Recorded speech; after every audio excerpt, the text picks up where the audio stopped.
మీరు కాదని చెప్పినప్పటికీ, మీ భావాలలో ఒకటి లేదా అంతకంటే ఎక్కువ ప్రతికూలంగా మారాయి. అవాంఛనీయ భావన కోపం, ఆగ్రహం లేదా నిరాశ కావచ్చు. మీరు దానిని ఇతరులతో పంచుకోవడానికి ఇష్టపడకపోవచ్చు కానీ మీ హృదయంలో దాగి ఉన్న దానిని మీరు లోతుగా పరిశీలించాలి. ఒకటి లేదా అంతకంటే ఎక్కువ నయం కాని సంఘటనలు మీ అవాంఛనీయ భావాల తీవ్రతను రేకెత్తిస్తాయి. వాటిని అంగీకరించడం ద్వారా, మీరు సానుకూల స్వీయ పరివర్తనను ప్రారంభించవచ్చు. అవాంఛనీయ భావన శాశ్వతమైనది కానవసరం లేదని గమనించండి ఎందుకంటే మీరు ఏదైనా లేదా మరొకరి పట్ల ఎలా భావిస్తారో ఎల్లప్పుడూ మీ ఎంపిక. కాబట్టి మిమ్మల్ని మీరు బాగా తెలుసుకోవడానికి మీ హృదయాన్ని తెరవండి. కారణం మరియు ప్రభావాన్ని అర్థం చేసుకోవడానికి, మీ కథల యొక్క అనేక కోణాలను మళ్ళీ కలపాలి. మీ అవాంఛనీయ భావాల గురించి మీరు ఎంత ఎక్కువగా తెలుసుకుంటే, మీరు ఆత్మ స్వస్థతకు మిమ్మల్ని మీరు బాగా సహాయం చేసుకోవచ్చు. కర్మను అనుభవించడం ఒక వరం, కానీ ప్రభావం ద్వారా అడ్డంకి. సంకుచిత దృక్పథం మరియు తెలియని లేదా అసాధ్యత పట్ల భయం కారణంగా మీరు అలా అనుకోరు. ఆశీర్వాదం పొందడానికి, మీరు మీ నమ్మకం, నిరీక్షణ మరియు తీర్పును లోతుగా చూడాలి.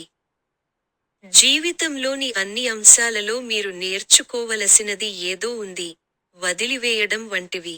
షరతులు లేని ప్రేమ అమరిక కోసం శక్తివంతమైన పరివర్తన పొందడానికి మీరు మీ అంతర్గత ప్రపంచంలో మరింత చురుగ్గా పాల్గొనవచ్చు. మిమ్మల్ని మీరు ప్రశ్నించుకోండి. మీరు మీ జీవితాన్ని ఎలా కండిషన్ చేశారు? ప్రతి ఒక్కరిని సందర్శించి, దానిని వదిలించుకోవడానికి మీరు ఏమి చేయగలరో నిర్ణయించుకోండి.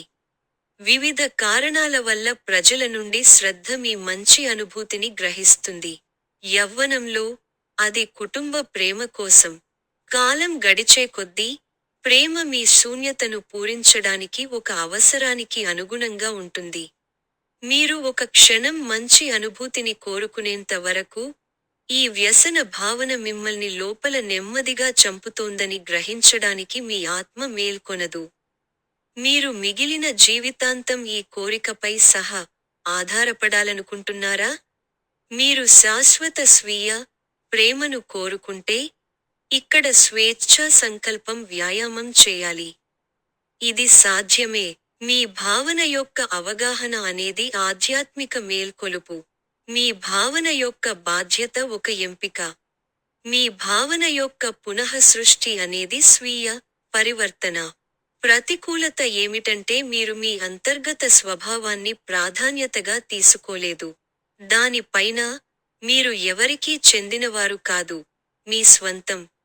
కాబట్టి మీ నమ్మకమైన చర్యను తిరస్కరించడానికి మీ అంతర్గత బలం మరియు ధైర్యాన్ని ప్రదర్శించండి. ప్రతిదానికి మీతో సహా శక్తి ఉంటుంది. మీ సంచలనం ప్రజల పట్ల అతిగా చురుకుగా ఉంటుంది కాబట్టి, మీరు ఏ శక్తిలో నిమగ్నమై ఉన్నారో మరియు గ్రహిస్తున్నారో గుర్తుంచుకోండి. కొన్ని మీ ప్రాణశక్తిని హరించేవి ఉన్నాయి. మీరు మార్చడానికి ఏమీ చేయకపోతే, చివరికి, మీకు ప్రాణశక్తి మిగిలి ఉండదు. కాబట్టి అవగాహన స్వీయ పరివర్తనకు కీలకం. మీ శక్తి మీ ఎంపిక. ఇతర శక్తుల కోసం, మీరు ఆరోగ్యకరమైన సరిహద్దును గీయాలి. మొదట, మీరు ఏది వారిది అని వేరు చేయాలి. ఈ శక్తులను కలపడం వల్ల ప్రతికూల శక్తి తీవ్రతరం అవుతుంది. ఈ సందర్భంలో, మీరు రెండింటినీ విడుదల చేయాలి ఎందుకంటే ఇష్టం ఆకర్షిస్తుంది. తరువాత మీరు ప్రతికూల శక్తి నుండి దూరం అవుతున్నప్పుడు, మీ కాంతి శక్తి దానిని మళ్లించడానికి విస్తరిస్తున్నందున మీరు దానిని తక్కువగా అనుభవిస్తారు.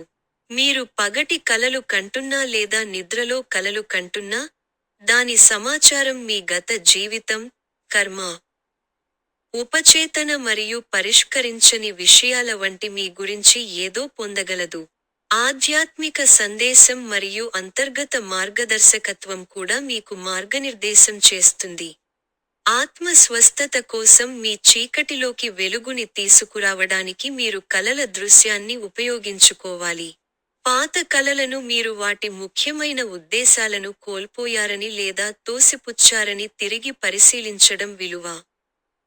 మీరు చికిత్సా సెషన్లో హిప్నాసిస్ ఉపయోగిస్తుంటే, గందగోళాన్ని సృష్టించడానికి ఏదో తప్పుగా అర్థం చేసుకోబడింది. ఈ సందర్భంలో, సత్యాన్ని కనుగొనడానికి మీరు మీపై ఆధారపడాలి.